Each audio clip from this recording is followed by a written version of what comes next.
시내산에서 이스라엘은 하나님의 인도하심을 따라 마침내 출발의 순간을 맞이합니다.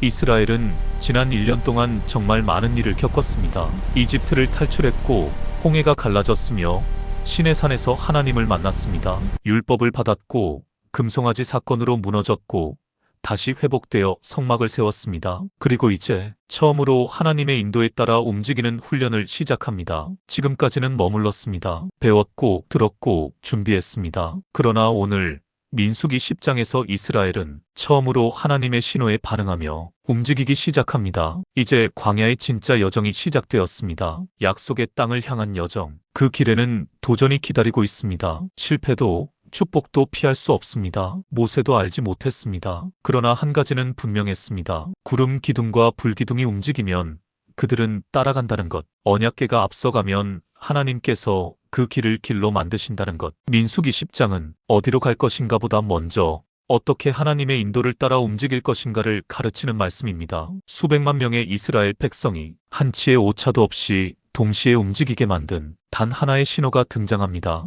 여러분의 인생을 다시 움직이게 할 그 나팔 소리, 지금 함께 듣겠습니다. 이스라엘 백성이 장막을 치고 있는 거대한 진영 위로 해가 떠오르고 있습니다. 모세는 회막 앞에 서서 하나님의 말씀을 기다리고 있었습니다. 이집트를 탈출한 지 벌써 1년이 넘는 시간이 흘렀습니다. 백성들은 시내산에서 율법을 받고 성막을 세우고 하나님과의 언약을 새롭게 했습니다. 그런데 이제 무엇을 해야 할까? 이 거대한 인파를 어떻게 조직하고 이끌어야 할까? 어떻게 하나님의 인도를 따라 움직일 것인가? 여호와께서 모세에게 말씀하여 이르시되 은 나팔 둘을 만들되 두들겨 만들어서 그것으로 회중을 소집하며 진영을 출발하게 할 것이라. 하나님께서는 모세에게 은으로 나팔 2개를 만들라고 명령하십니다. 이 나팔은 단순한 악기가 아닙니다. 하나님의 음성을 백성에게 전달하는 신호체계였습니다. 나팔 소리의 의미를 보십시오. 나팔 2개를 불면 온 회중이 회막 문 앞에 모였습니다. 나팔 하나만 불면 지휘관들만 모였습니다. 크게 불면 동쪽과 남쪽 진영이 순서대로 출발했습니다. 부드럽게 불면 회중을 모으되 출발 신호는 아니었습니다. 그리고 중요한 것은 그 나팔은 아론의 자손인 제사장들이 불지니 이는 너희 대대의 영원한 율례니라. 제사장들만이 나팔을 불 수 있었습니다. 왜냐하면 이것은 하나님의 명령을 전달하는 거룩한 직분이었기 때문입니다. 나팔은 3가지 상황에서 사용되었습니다. 전쟁의 신호였습니다. 또 너희 땅에서 너희가 자기를 압박하는 대적을 치러 나갈 때에는 나팔을 크게 불지니 그리하면 너희 하나님 여호와가 너희를 기억하고 너희를 너희의 대적에게서 구원하시리라. 나팔은 기도가 아니라 기도를 불러일으키는 언약적 신호입니다. 기쁨의 신호였습니다. 또 너희의 희락의 날과 너희가 정한 절기와 초하루에는 번제물을 드리고 화목제물을 드리며 나팔을 불라. 그로 말미암아 너희의 하나님이 너희를 기억하시리라. 백성들은 이 나팔 소리를 통해 하나님의 인도하심을 따를 수 있었습니다. 성도 여러분, 오늘날 우리에게 은나팔은 무엇입니까? 은나팔은 오늘날 말씀에 근거하여 공동체를 인도하시는 하나님의 질서와 공적 인도를 상징합니다. 우리는 말씀을 통해 하나님의 음성을 듣고 그 음성에 순종하며 살아가야 합니다. 여러분은 매일 하나님의 나팔 소리, 즉 말씀을 듣고 계십니까? 그리고 나팔은 출발하라는 신호였습니다. 둘째 해 둘째 달 스문 아래 구름이 증거의 성막에서 떠오르매 이스라엘 자손이 시내 광야에서 출발하여 자기 길을 가더니 파란 광야에 구름이 머무니라. 이스라엘 백성은 시내산에서 거의 1년을 머물렀습니다. 그들은 기다렸습니다. 구름이 떠오를 때까지, 하나님의 때가 올 때까지. 그리고 마침내 둘째 해 둘째 달 스무날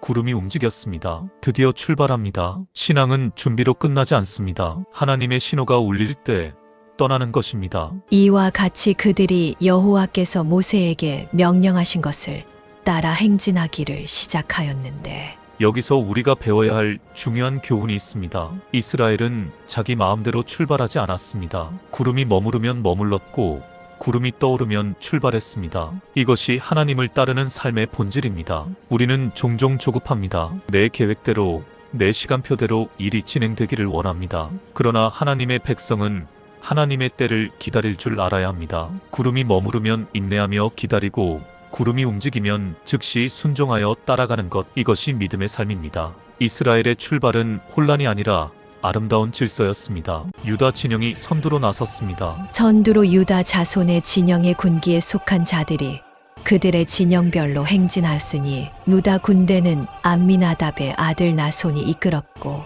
이사갈 자손 지파의 군대는 수알의 아들 느다넬이 이끌었고 스불론 자손 지파의 군대는 헬론의 아들 엘리압이 이끌었더라. 게르솜과 무라리 자손이 성막의 구조물을 메고 따라갔습니다. 이에 성막을 거듭해 게르손 자손과 미라리 자손이 성막을 메고 출발하였으며 르우벤 진영이 그 뒤를 따랐습니다. 다음으로 르우벤 진영의 군기에 속한 자들이 그들의 진영별로 출발하였으니 르우벤, 시므온, 갓 지파가 순서대로 행진했습니다. 고핫 자손이 성막의 거룩한 기구들을 메고 행진했습니다. 고하지는 성물을 메고 행진하였고 그들이 이르기 전에 성막을 세웠으며 이것은 매우 중요합니다. 게르솜과 무라리 자손이 먼저 가서 성막을 세운 후에 고핫 자손이 거룩한 기구들을 가져와 안치했습니다. 완벽한 협력이었습니다. 에브라임 진영이 이어졌습니다. 에브라임, 므낫세, 베냐민 지파가 차례로 행진했습니다. 마지막으로 단 진영이 후위를 맡았습니다. 다음으로 단 자손 진영의 군기에 속한 자들이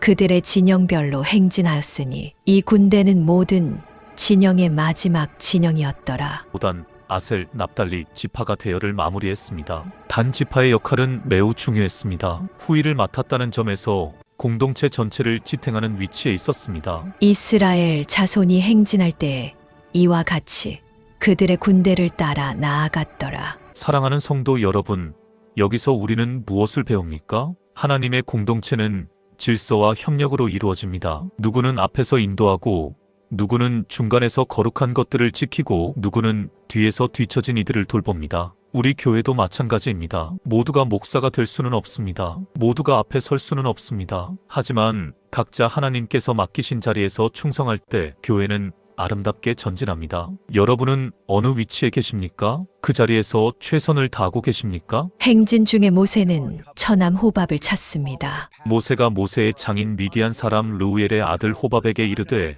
여호와께서 주마하신 곳으로 우리가 행진하나니 우리와 동행하자. 그리하면 선대하리라. 여호와께서 이스라엘에게 복을 내리리라 하셨느니라. 호밥은 거절합니다. 호밥이 그에게 이르되 나는 가지 아니하고 내 고향 내 친족에게로 가리라. 그러자 모세는 다시 간청합니다. 모세가 이르되 청하건대 우리를 떠나지 마소서. 당신은 우리가 광야에서 어떻게 진 칠지를 아나니 우리의 눈이 되리이다. 우리와 동행하면 여호와께서 우리에게 복을 내리시는 대로 우리도 당신에게 행하리이다. 모세의 초대는 아름답습니다. 하나님께서 우리에게 복 주시는 대로 우리도 당신에게 행하겠다. 이것이 하나님 나라의 원리입니다. 받은 복을 나누는 것입니다. 성경은 호밥이 최종적으로 동행했는지를 명시적으로 기록하지 않습니다. 다만 사사기서의 기록을 보면 그의 후손으로 보이는 사람들이 이스라엘과 함께 가나안 땅에 거한 흔적이 나타납니다. 이 인물들이 민수기의 호밥과 동일케 보인지는 학자들 사이에서 논의가 있지만 최소한 하나님의 백성과 동행한 이방인의 흔적이 성경 안에 남아있음을 보여줍니다. 여기서 우리가 배우는 교훈은 무엇입니까? 하나님의 백성과 동행하는 것이 복입니다. 교회와 함께하는 것이 복입니다. 신앙 공동체를 떠나지 마십시오. 함께 갈 때 복을 받습니다. 이제 본문의 절정에 도달합니다. 그들이 여호와의 산에서 떠나 3일 길을 갈 때에 여호와의 언약궤가 그 3일 길에 앞서 가며 그들의 쉴 곳을 찾았고 언약궤가 백성보다 앞서갔습니다. 하나님께서 친히 길을 여시고 쉴 곳을 찾으시고 백성을 인도하셨습니다. 이것이 핵심입니다. 그들이 진영을 떠날 때에 낮에는 여호와의 구름이 그 위에 덮였었더라. 낮에는 구름으로 뜨거운 햇볕을 가려주시고 밤에는 불기둥으로 어둠을 밝혀주셨습니다. 그리고 모세는 언약궤가 떠날 때와 머물 때마다 기도했습니다. 궤가 떠날 때에는 모세가 말하되 여호와여 일어나사 주의 대적들을 흩으시고 주를 미워하는 자가 주 앞에서 도망하게 하소서 하였고 이것은 전진의 기도입니다. 하나님께서 앞서가시며 모든 장애물을 제거해 주시기를 구하는 기도입니다. 괴가 쉴 때에는 말하되 여호와여 이스라엘 종족들에게로 돌아오소서 하였더라. 이것은 안식의 기도입니다. 하나님께서 백성 가운데 거하시며